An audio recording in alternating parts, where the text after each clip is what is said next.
Happy Sunday, y'all. Happy Sunday. So to start off, I'm going to read you guys Isaiah 43, part of verse 1, and then we're going to do verse 2. It says, "Fear not, for I have redeemed thee. I have called thee by thy name. Thou art mine.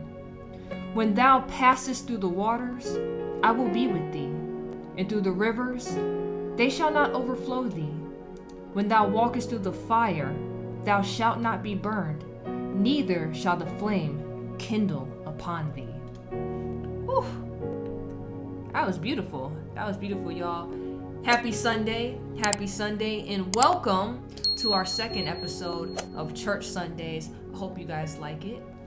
It seems like you guys liked last week, so we're going to test this format out again and just see how it goes, and just move on from there. But happy Sunday. Happy Sunday. Let me cut this down a little bit. Welcome, welcome, welcome. I appreciate all of you for being here. As usual, I hope you guys had a wonderful day at church, and if you still have to go to your evening services, I hope you have a beautiful evening service. Hope you guys read your Bible this week. Our goal, like I be saying, our goal is to not only read it on Sundays. I want you guys to find time throughout the week to read it as well. It doesn't have to be every day. It'd be preferable, but I understand life happens. But if you could find time throughout the week, maybe every other day, maybe 2 or 3 times a week, that works too. That works too. Sunday, church just can't be the only time you read it. That just can't be the only time you read it. But let's go ahead and get into the first thing I want to talk about this week. So this is from the Christian Post. And as you guys can see, it says, "Life-saving progress. Number of abortions in Texas plunged by 99% post-Dobbs." Beautiful. That's beautiful. Look at this. It says, "All 3 reported abortion procedures performed in August deemed medically necessary." I've said this before in many of my other videos. I don't know if I said it in my Church Sunday videos, but I have stated that if it's medically exempt, if it's a medical exemption, that's fine, right? People using this as their first stop for birth control, that's not fine. That's not fine at all. But let's get into it. Let's read into this a little bit before we move on to the next thing. So it says, "The number of abortions in Texas has flatlined following the United States Supreme Court decision last June to overturn Roe v. Wade. New data released by the Texas Health and Human Services Commissions showed 3 abortion procedures were performed in the state in August 2022, compared with 2,596 in June. Woo! Ooh, that's a lot. A drop of more than 99%. Gotta love it. Gotta love it. The report also indicated all 3 procedures were medically necessary abortions. No elective abortions were performed in the month of August." This is beautiful. Now, what happened since then, right? I guess let's get into some backstory, because they do have a little bit of backstory here. So it says, compared with the same period last year, just over 5,700 abortion procedures were performed in Texas. That's horrible. You got to think about all the lives lost. Under current Texas law, abortion is legal only in the event of the mother facing a life-threatening condition linked directly to the pregnancy. Pro-life advocacy group Texas Right to Life said while the state's data does not reflect illegal and or unreported abortions, they estimated as many as 50,000 lives have been saved since September 2022. Beautiful. Beautiful. You gotta love it. Oh, and this is the tweet that they put out about it. Yeah, it says, "Official report shows there were only 3 abortions reported in Texas in August 2022, all due to medical emergencies. We still have work to do to stop illegal abortions, especially pills trafficked over the border and online, but this shows life-saving progress." Yes, there is a new thing that they just passed where women can get the pills you can take yourself, where it's like a chemical abortion pill. They say it's actually like way more unsafe than going this route, which is getting an abortion. It's crazy. It's crazy. They want it so bad. And it's like, stop, like you're killing a life. God put that, look, God makes plans for a reason. If it's there, you were supposed to have it. Like, you're not supposed to get rid of it. Despite that progress, Texas Right to Life said its 2023 legislative priorities include expanding the private enforcement mechanism in the Texas Heartbeat Act to apply to all abortions, working to ensure that mothers have medical coverage up to 1 year after giving birth, and increasing funding for the state's Alternatives to Abortion program. Texas lawmakers also appear to be pushing forward with new legislation to build upon the success of the Dobbs ruling. In November, State Rep. Jared Patterson, R. Frisco, introduced HB 787, which would enact a prohibition on offering tax incentives to businesses that offer help for employees to obtain abortion. So if you don't know what that is, at the time Roe v. Wade passed, you had places like Dick's Sporting Goods, Nike, all these different businesses that were like, don't worry, we'll pay for you to fly out to go to another state to get it done. So that's what they're talking about. So if they were to get this passed, those businesses would not get tax incentives. So businesses, you talk money, that's speaking their language. I think a lot of that was virtue signaling anyways, but them talking about they were going to fly people out, that was just virtue signaling to look like a good company. Because at the end of the day, your employee, why do you care what I'm not going to get into the conservative side of it. I just wanted to talk about this because this is a good thing. The fact that it dropped 99%. Beautiful. You couldn't ask for a better outcome, but see, that's only Texas. We have to get this everywhere, So moving on, the recent measures passed this past Wednesday in the U.S. House of Representatives could signal even more legislative efforts to restrict or prohibit abortion. The lower chamber passed the Born Alive Abortion Survivors Protection Act, with all Republicans and one Democrat voting in favor of the measure. All other Democrats in the House, so 210, remember this number when you guys go out and vote, right? 210 Democrats voted to oppose this bill, otherwise known as House Resolution 26, which, if enacted, would require an abortion provider to try to save the life of a baby who survives an abortion procedure. Remember that number. 210 Democrats. If a woman was to go to get an abortion in a state where it's legal, and somehow the baby survives, that happens, right? They're required to save that life. You can't keep killing that life. 210 people voted against that. Now that's sad. But as Christians, we know we're going to keep working together to ensure one day it makes it, right? It makes it to where those 210 are going to keep being the minority. Because this passed, in the House of Republicans, right? But it still has to go, I think they said it still has to go to the Senate. It's not going to pass in the Senate. We have to work to get these people, we need enough of them to see the light to one day it passes, right? Where they are the minority. We have to get it to that point. We do. We have to save these children's lives. You shouldn't have to die just because your mom doesn't want her life inconvenienced, But we'll take the small wins as they go, right? You got battles. It's a war. This is a whole war, and you got to just celebrate the wins and the little battles that we get. So we're going to celebrate the fact that it dropped 99% in Texas. We're going to celebrate the fact that it did pass in the House of Reps. We just got to take it for what it is. We're going to keep moving forward, right? To get it everywhere and to make sure we save every child that we can. But yeah, moving on. Moving on.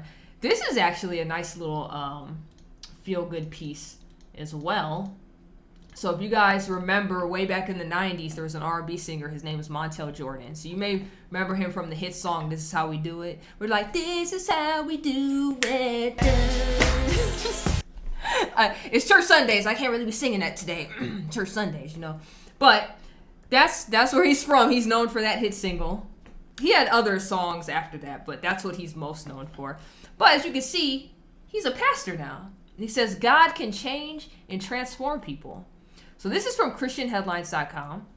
It says the Grammy-nominated singer who climbed the charts in the 95 hit single This Is How We Do It is now a pastor who wants to take the gospel to those outside of the church.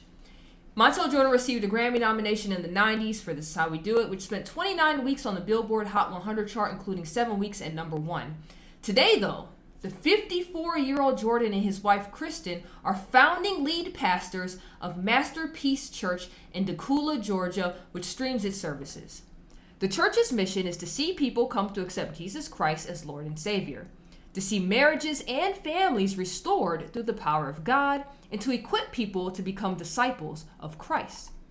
I used to think music defined me, Jordan told Vlad TV. And I had to learn that music doesn't define me. I define music. Music doesn't make me, I make music. And that's when I really started to find who I was.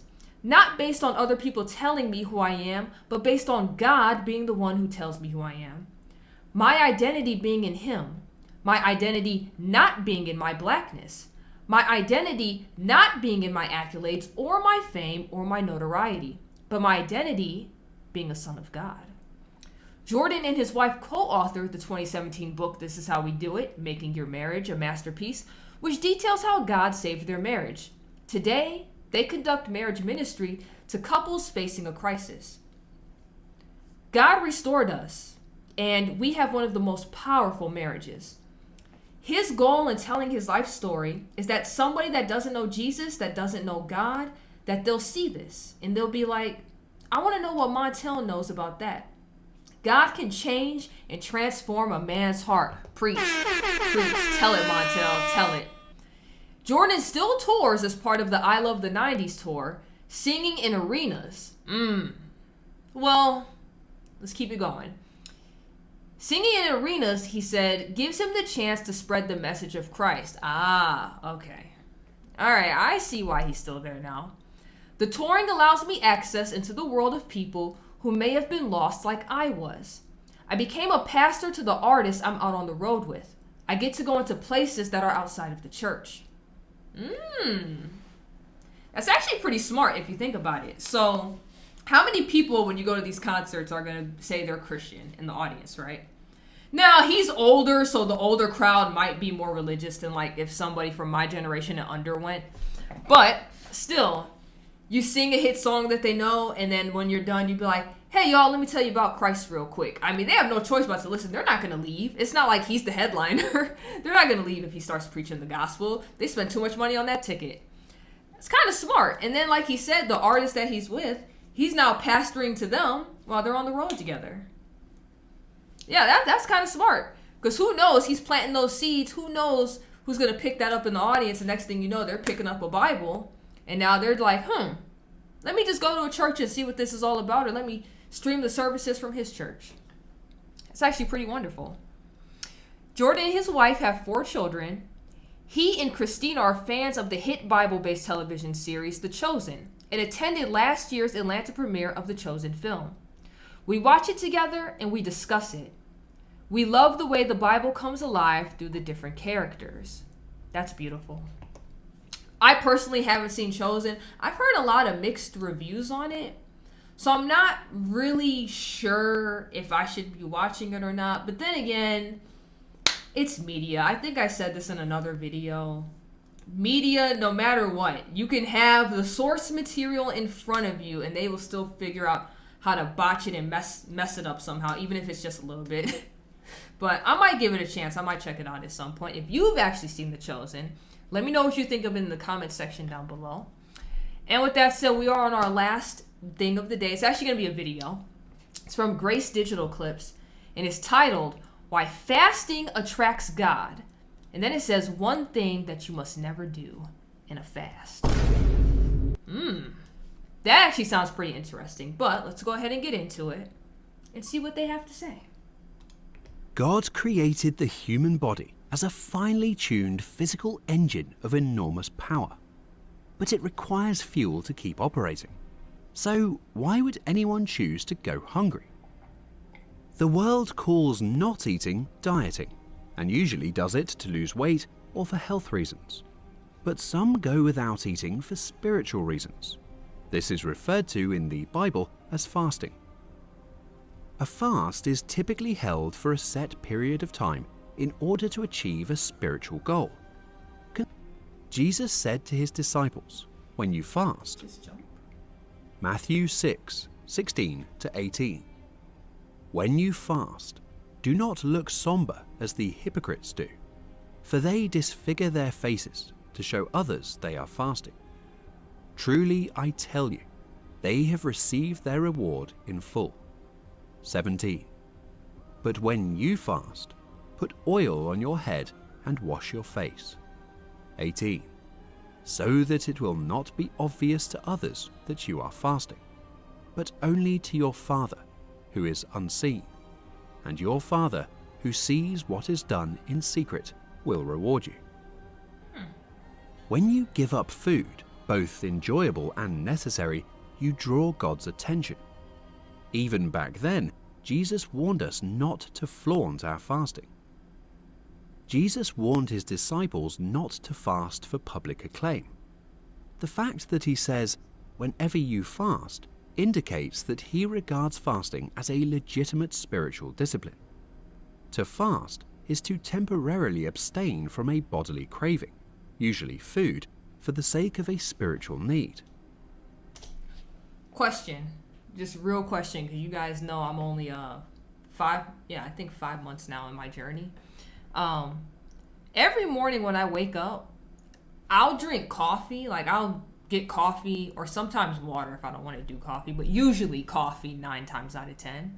And I don't really eat until like later in the morning. So usually if I don't force myself to eat something, because I'll force myself if I know I'm leaving the house earlier, but usually I won't eat till like 11 or 12 in the afternoon.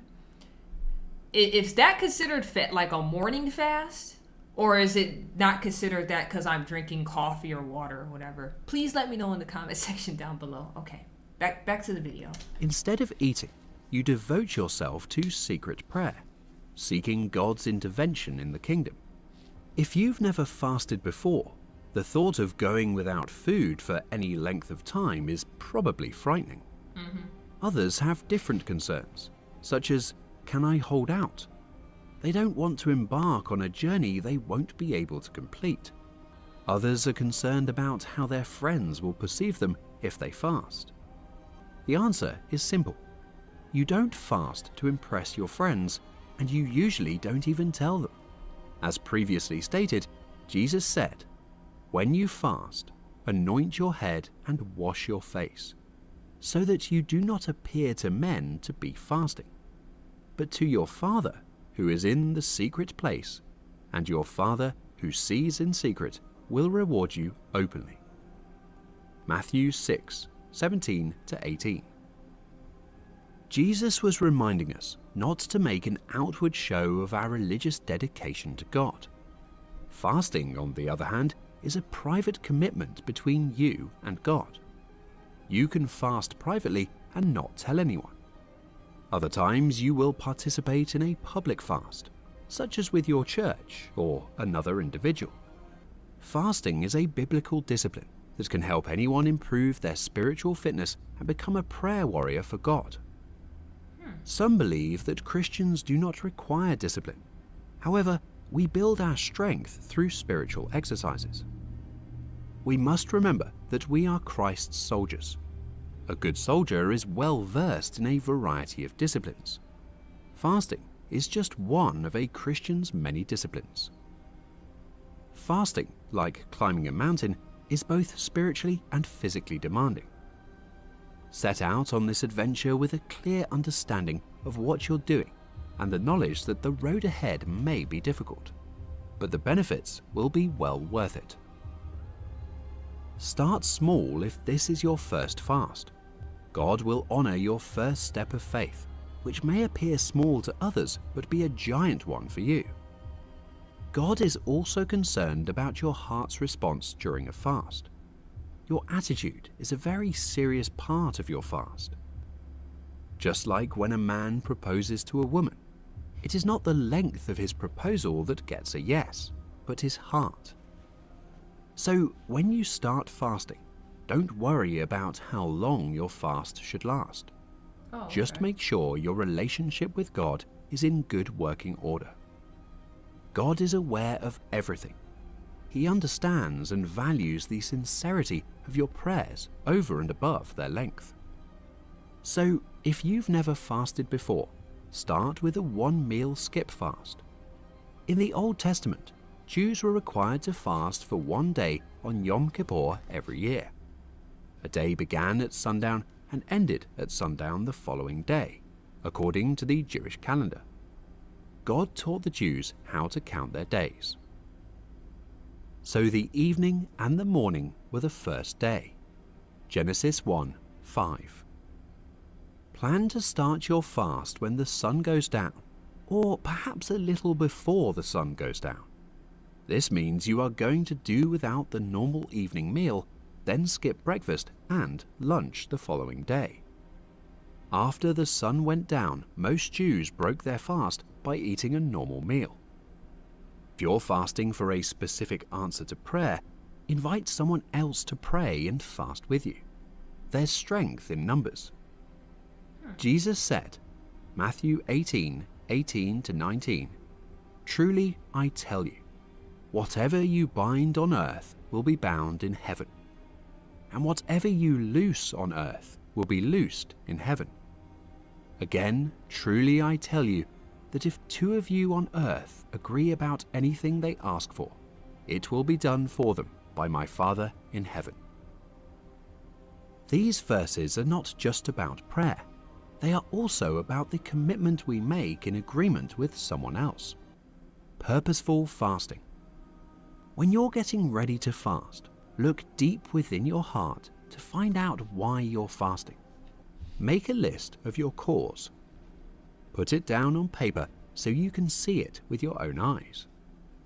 When you keep a cause wrapped up in your mind, it can become blurred or vague. You may have a general idea about why you should fast right now, but take the time to write down your reasoning. It will sharpen your focus if you see it written down. Plan everything. Don't enter your fast casually or with a hit or miss attitude. Plan to succeed. Make a firm commitment to fast for one day, regardless of the circumstances. What kind of fast? Types of fasts. The absolute fast. This is a fast where you eliminate all food and water. Paul followed this type of fast for 3 days after he saw the Lord Jesus on the road to Damascus and was struck blind. And he, Paul, was 3 days without sight and neither ate nor drank. Acts 9:9. In your first fast, do not follow the absolute fast. This fast is intended for those who are deeply distressed or who are fasting to solve a severe problem, such as deliverance from an addiction or protection from a spiritual adversary. The normal fast. During this fast, you avoid all solid foods and drink only liquids. Oh. Alright, well, I guess you guys don't have to let me know in the comment section now. I didn't know they were going to explain that. So I guess I've been doing that every morning for like years without even realizing it. Okay, well, good to know. Fasting is most often used in the Bible to refer to people who do not eat solid food. The issue of drinking liquids is usually omitted. In those days, he, Jesus, ate nothing, and afterward, when they had ended, he was hungry. Luke 4:2. There is no mention of Jesus drinking liquids. When people fast, what do they drink? Many people cut out enjoyable drink items like soda and various types of fruit drinks. This corresponds to the Old Testament description of them afflicting themselves and fasting. The partial fast. In this fast, you eliminate certain liquids or certain solids, but not all liquids and solids. This is also called the Daniel fast. Whatever fast you choose as your first, keep in mind that it is a leap of faith. God sees your heart and will reward you accordingly. Nice. So, with that being said, because they kept saying fast when you want to do certain type of prayers and problems. Is that the only time you're supposed to fast? Can you do it like every day? I guess technically, like not having certain solids and skipping a meal, like technically I do that most days. So I guess I'm doing the right thing. I don't know. Let me know. Just clear it up a little bit, you know. If you know better than me, please let me know in the comment section down below. But with that said, those are our 3 topics for this week. I hope you guys enjoyed them. Like I said, if you're enjoying this format, let me know if you want to see certain changes made. Also, for the opening music, because I've just been pulling Christian lo-fi randomly from YouTube. If you make gospel or Christian music, let me know. Like, I'll play it in the beginning and I'll play it in the outro when we end all of this. I think it'd be cool to play y'all music and stuff versus just finding random stuff on YouTube. I feel like that would just work better. So if that's what you do, make sure to contact me. I have a link tree in my description box. All the different forms of where to follow me and message me on. So you can do that as well. Like I said, I hope you guys enjoyed the episode. And once again, I hope you had a wonderful church service for today. And I hope you guys go on to have a beautiful week, right? I hope nothing crazy is going on in your life. And if it is, because a few of you have just randomly done this before, if you need prayer or guidance, put it in the comment section. Like, we all can read it. I can see it. Everybody else can see it. If you want somebody to pray for you, we all could pray for you as a family. Like, that's what this is here for, man. I'm here to help her. We're supposed to learn together, go over good news together. That's why I like doing these Sundays, you know. But whatever's going on, put it in the comment section. We'll go over it. And with that being said, if you're only here for church Sundays, I'll see you next Sunday. And if you're here for everything else, I will see you tomorrow at 11 a.m. for another episode of Let's Address the Comments. Also, just as another reminder, I live stream every Monday and Tuesday now. So if you are here for everything else, I'll see you for my live streams, or at least I hope to see you there. They're at 7 p.m. EST, that's Eastern Standard Time. Whatever that translates to you is whenever we'll get to hang out. So I did it this past week. It was awesome. I enjoyed hanging out with you guys. We had a lot of fun in the streams too. I went 2 hours on Monday. I went 3 hours on Tuesday. Pull up, come hang out, you know. And with that being said, until next time, you already know who it is. It's saying.